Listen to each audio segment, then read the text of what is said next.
Hello बच्चों, आज का अपना लेक्चर जो है ये हमारा सेकंड लेक्चर है वेक्टर के ऊपर। और आज हम करेंगे एडिशन ऑफ वेक्टर्स कि वेक्टर को हम किस किस प्रकार से ऐड कर सकते हैं। पिछले जो लेक्चर में आपको बताया गया था कि जो वेक्टर होता है उसको हम ऑर्डिनरी लॉ ऑफ अलजेब्रा जो है उसके द्वारा ऐड नहीं कर सकते। जैसे हम नॉर्मली ऐड करते हैं 2 + 3 + 4 ऐसे ऐड करते हैं, उस प्रकार से हम वेक्टर को ऐड नहीं कर सकते। वेक्टर को हम ग्राफिकली ऐड कर सकते हैं। ठीक है, तो देखिए कैसे। हमने मान लिया कि कोई पर्सन है, वो बेटा यहाँ O पॉइंट से ईस्ट की तरफ जा रहा है और मान लिया कि उसने जो 10 मीटर का डिस्टेंस ट्रेवल कर लिया। ठीक है, ये क्या मान लिया, 10 मीटर का डिस्टेंस ट्रेवल कर लिया। इसको हमने दे दिया कि ए वेक्टर है और ये यहां पर P पॉइंट के ऊपर पहुंच गया। उसके बाद ये यहां देखें तो Q पॉइंट के ऊपर पहुंच जाता है। अब ये जैसे वेक्टर है तो क्या होगा, हमारे पास से एक साइड टेल हो गई और एक साइड इसका हेड लग जाएगा इसमें। ठीक है, यहां P पॉइंट से ये नॉर्थ की तरफ जाता है और 5 मीटर का डिस्टेंस ट्रेवल कर लेता है यहां पर। तो एक्चुअल में अगर देखें कि पर्सन जो है हमारे पास ये, इसने कितना डिस्टेंस ट्रेवल किया है, तो कितना डिस्टेंस ट्रेवल किया है, डिस्टेंस जो देखें हम, डिस्टेंस कवर्ड बाय पर्सन, तो इसने कितना डिस्टेंस ट्रेवल किया, O से P तक का डिस्टेंस ट्रेवल किया है और P से Q तक का डिस्टेंस ट्रेवल किया है। टोटल आपके पास कितना आ गया, 10 + 5 = 15 मीटर का इसने डिस्टेंस ट्रेवल किया है। ठीक है, लेकिन वेक्टर की फॉर्म में देखें तो दो सक्सेसिव जो डिस्प्लेसमेंट हैं तो उनका एक नेट डिस्प्लेसमेंट होगा हमारे पास, और वो किसके इक्वल आएगा, O को हम यहां Q के साथ मिला देते हैं, OQ के इक्वल आएगा। ठीक है, और ये जो OQ है हमारे पास से, वो जो हमने इस प्रकार से जो एडिशन किया है उसके बराबर नहीं आएगा। यानी अगर इसके अंदर हमने ये जो है, ये हमारे पास नेट डिस्प्लेसमेंट हो जाएगा OQ का, तो OQ जो हम निकालेंगे तो किसके बराबर हो जाएगी, ये हमारे पास एक राइट एंगल ट्रायंगल बन जाएगी इसमें। ठीक है, तो OQ का स्क्वायर किसके इक्वल होगा, OP का स्क्वायर प्लस में PQ का स्क्वायर, और OP किसके इक्वल है, 10 के इक्वल है, प्लस में PQ किसके इक्वल है, 5 के इक्वल हो गई। तो ये कितना हो जाएगा, 100 प्लस में ये कितना हो जाएगा, 25।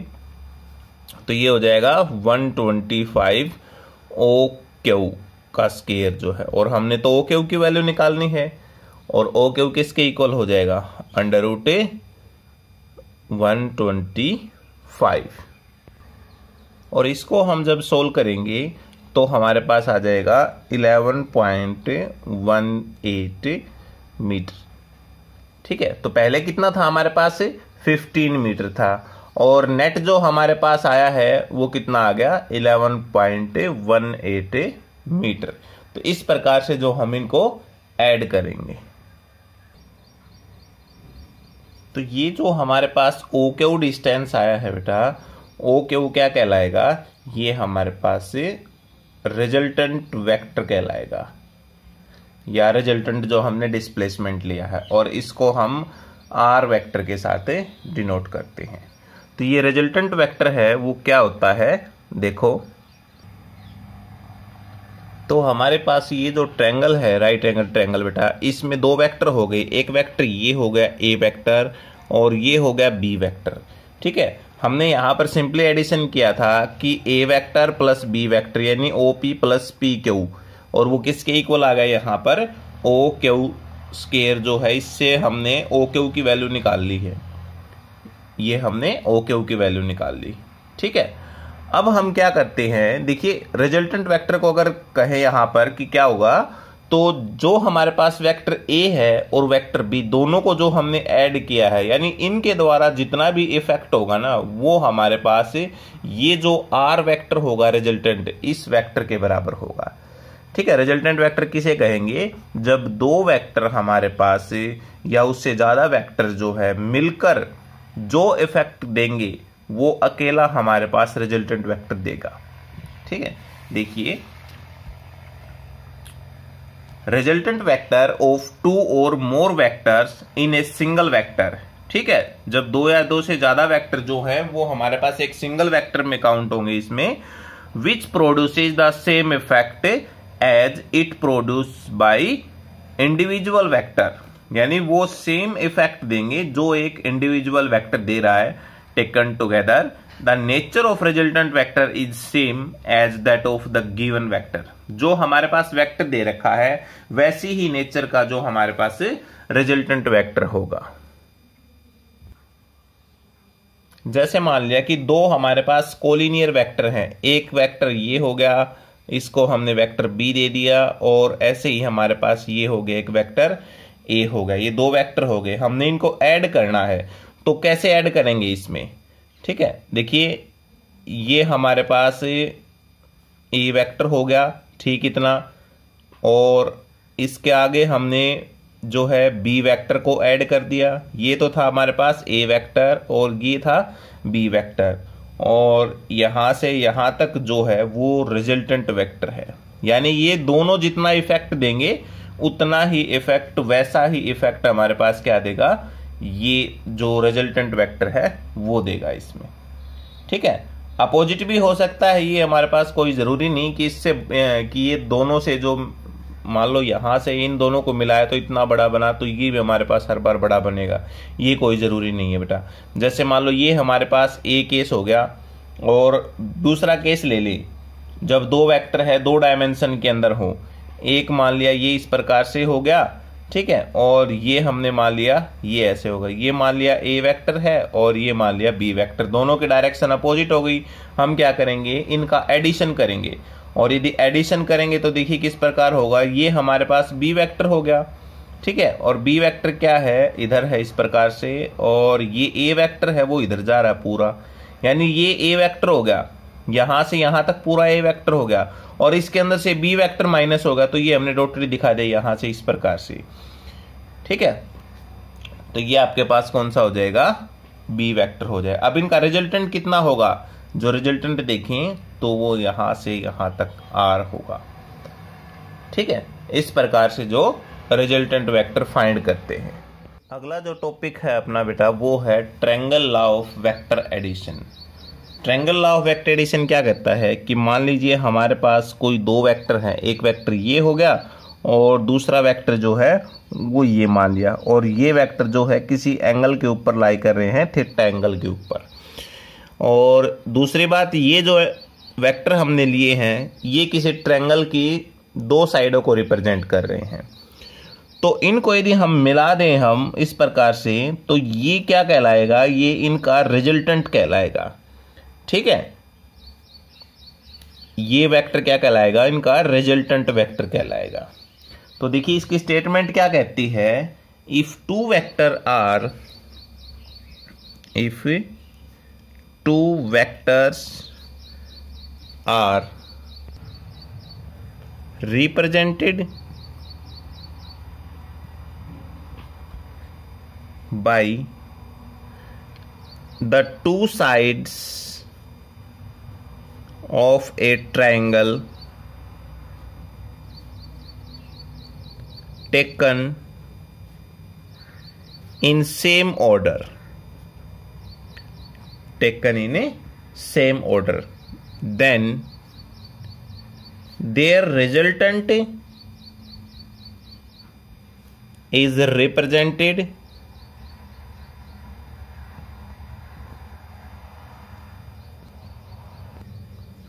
by the third side of triangle taken in opposite order. ठीक है, ध्यान रखना रिजल्टेंट जो होगा हमारे पास से वो अपोजिट ऑर्डर में होगा। जैसे इस प्रकार से ये यहां से चल रहा था, ये डायरेक्शन थी, और इसी प्रकार से ये चल रहा है, तो इन दोनों के क्या होगा, ये अपोजिट डायरेक्शन में होगा, और वो हमारे पास क्या होगा, रिजल्टेंट होगा। ठीक है, तो इसमें हम देखें पी क्यू वेक्टर प्लस में हमारे पास क्यू एस वेक्टर किसके इक्वल हो जाएगा, पी एस वेक्टर के बराबर। और पी क्यू वेक्टर कौन सा है, ए वेक्टर, और ये हमारे पास है बी वेक्टर, और ये किसके इक्वल हो जाएगा, आर वेक्टर के बराबर। और आर आपको बताया था मैंने रिजल्टेंट वेक्टर होता है। ओके, नेक्स्ट जो है वो है parallelogram law of vector addition. Parallelogram law of vector addition. ठीक है, इसमें क्या कहता है कि यदि हमारे पास कोई दो वेक्टर हैं, एक ये वेक्टर हो गया और एक हो गया ये वेक्टर हो गया। ठीक है, ये जो दो वेक्टर है किसी पैरेललोग्राम की दो साइड को रिप्रेजेंट कर रहे हैं, तो हमारे पास जो रिजल्टेंट होगा ना वो इस पॉइंट से चलता हुआ, यानी इसके डायगोनली जो होगा, ये हमारे पास इनका रिजल्टेंट वेक्टर कहलाएगा। ठीक है, जो हमारे पास ओ पी है इसके पैरेलल हम यहाँ ये लाइन खींच देते हैं ओ क्यू तक, और जो हमारे पास ओ एस जो है इसके पैरेलल हम ये लाइन खींच देते हैं। ठीक है, तो ये हमारे पास क्या बनेगी, एक पैरेललोग्राम बन गई। तो इसकी स्टेटमेंट देखिए क्या कहता है, if two vectors acting on a particle simultaneously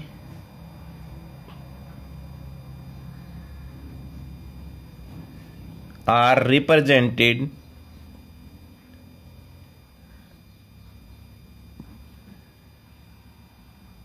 by the two adjacent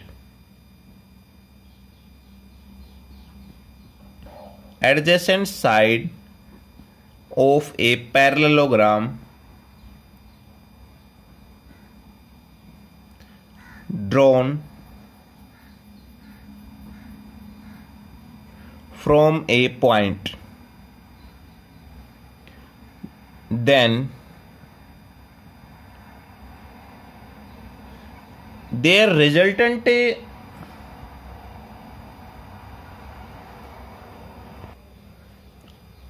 is represented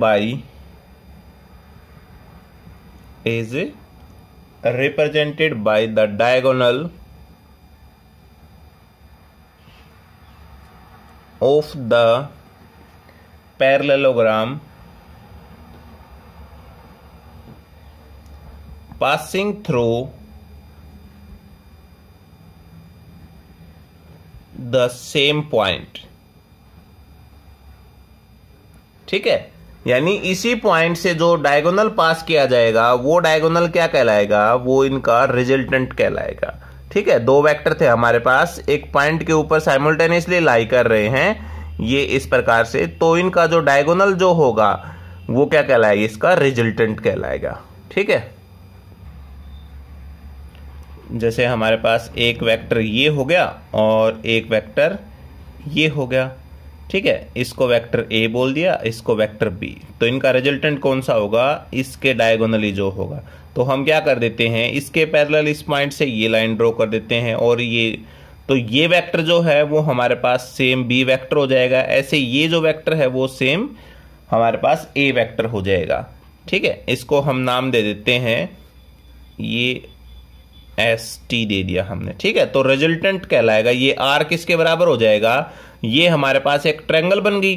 तो triangle law of vector addition हम लगा सकते हैं, पी क्यू प्लस में Q S is equal to किसके बराबर, आर वेक्टर के बराबर, और ये किसके इक्वल है, ए प्लस बी वेक्टर के बराबर हो जाएगा। ठीक है, तो सेम आपके पास वही सिचुएशन आ जाएगी। तो आर वेक्टर हमारे पास किसके इक्वल आ गया, vector A plus vector B, यानी जो ये दोनों वेक्टर जैसा इफेक्ट देंगे वही वेक्टर इनका डायगोनली इफेक्ट देगा। ठीक है, अगला जो टॉपिक है वो है polygon law of vector addition.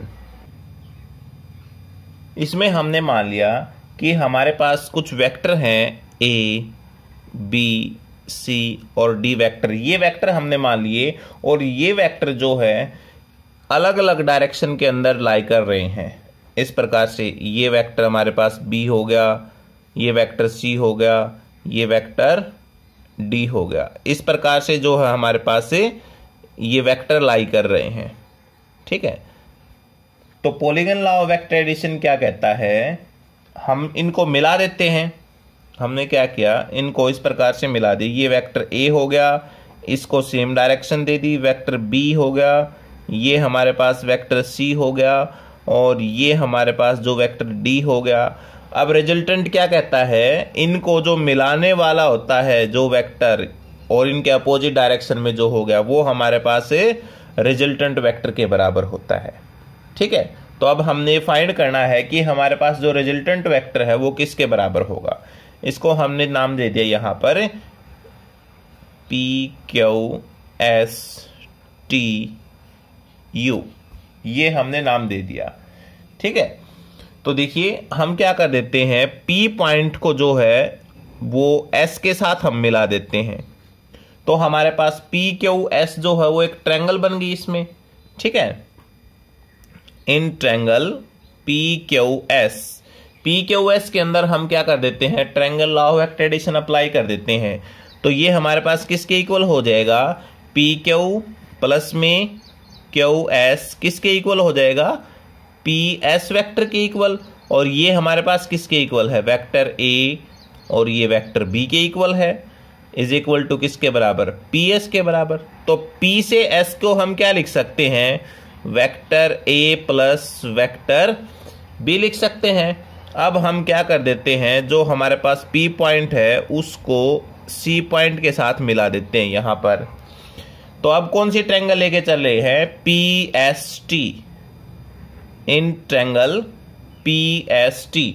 इसके अंदर देखिए जो हमारे पास PS है, PS वेक्टर प्लस में हमारे पास ST वेक्टर किसके इक्वल हो जाएगा, PT वेक्टर के इक्वल हो जाएगा। ठीक है, और PS की वैल्यू कितनी है, vector A plus vector B plus vector C, और ये किसके इक्वल हो जाएगा, PT वेक्टर के बराबर। तो PT की वैल्यू आ गई, ये हमारे पास यहां से यहां तक क्या आ गई, A plus B plus C vector के बराबर आ गई। अब हम ये ट्रायंगल ले लेते हैं PTU। ठीक है, इन ट्रायंगल PTU, जो PTU ट्रायंगल है इसके अंदर PT प्लस में TU तो किसके इक्वल हो जाएगा, PT प्लस में TU जो वेक्टर है ये हमारे पास किसके इक्वल हो जाएगा, PU वेक्टर के इक्वल हो जाएगा। ठीक है, और PT की वैल्यू क्या है, vector A plus vector B plus vector C, और प्लस TU जो है हमारे पास इसकी वैल्यू कितनी है, प्लस में D वेक्टर, और PU किसके इक्वल है, R वेक्टर के बराबर है। रिजल्टेंट वेक्टर को यही तो बताया था, बाकी जितने भी वेक्टर होंगे वो जितना इफेक्ट देंगे उन सब का टोटल इफेक्ट किसके इक्वल होगा, जो अकेला रिजल्टेंट वेक्टर देगा। तो ये हमारे पास कौन सा है बेटा, ये है polygon law of vector addition. Okay, अब इसकी स्टेटमेंट देखो बेटा क्या कहती है polygon law of vector addition की, if more than two vector acting on a particle at the same time. ठीक है, एक ही टाइम के अंदर दो या उससे ज्यादा जो वेक्टर है वो लाई कर रहे हो किसी पार्टिकल के ऊपर, are represented in magnitude and direction by the several side of an open polygon. तो वो क्या रिप्रेजेंट कर रहे हो, जो हमारे पास कोई ओपन पॉलीगन है उसके अलग अलग साइड को रिप्रेजेंट कर रहे हो, टेकन इन सेम ऑर्डर, एक ही ऑर्डर के अंदर हो वो, then their resultant is represented in magnitude and direction. तो उनका जो रिजल्टेंट होगा मैग्नीट्यूड और डायरेक्शन के अंदर by the closing side of A polygon taken in opposite order. जो उसकी क्लोजिंग साइड होगी, जो उस पॉलीगन को कंप्लीट बनाएगा, तो वो उसके रिजल्टेंट के बराबर हो जाएगा। जैसे अभी बताया था आपको कि एक तो ये हो गया हमारे पास, एक साइड ये हो गई और एक साइड ये हो गई और एक साइड ये, जैसे ये चार वेक्टर मान ले, ये क्या कर रहे हैं, ये एक ओपन पॉलीगन के साइड को रिप्रेजेंट करे, सेम ऑर्डर के अंदर है, इस प्रकार से सेम ऑर्डर हो गया इनका। ठीक है, तो हमने क्या किया, इनको इकट्ठा मिला दिया, जैसे इस प्रकार से कि ये क्या रिप्रेजेंट कर रहे हैं, पॉलीगन की डिफरेंट साइड को रिप्रेजेंट कर रहे हैं। तो अब जहां से ये चले थे यहां पर, इनसे मिलाने वाले यानी क्लोजिंग जो है, ये बताया था ना, ये पॉइंट देखो यहां पर direction by closing side of A polygon, तो ये इनकी क्लोजिंग साइड है, ये पॉलीगन अब क्या बन गया, एक क्लोज बन गया। ठीक है, तो ये जो हमारे पास हो जाएगा ना, जो इसकी क्लोजिंग साइड है, ये क्या कहलाएगी, ये रिजल्टेंट कहलाएगी। ये vector A, vector B, vector C और वेक्टर डी। ठीक है, तो हमारे पास क्या रिजल्ट आ गया कि जो vector A plus vector B plus vector C plus vector D किसके इक्वल आ गया था, हमारा आर के इक्वल आ गया था। यही हमारे पास से polygon law of a vector addition है। ठीक है, तो नेक्स्ट वीडियो में हम पढ़ेंगे बेटा analytical method of vector addition. एक triangle law of vector addition है और उसी तरह से जो parallelogram law of vector addition है। मोस्ट इंपॉर्टेंट टॉपिक कह सकते हैं इस यूनिट का हमारे पास एक जो है इनका एनालिटिकल मेथड जो होगा। ठीक है, थैंक यू।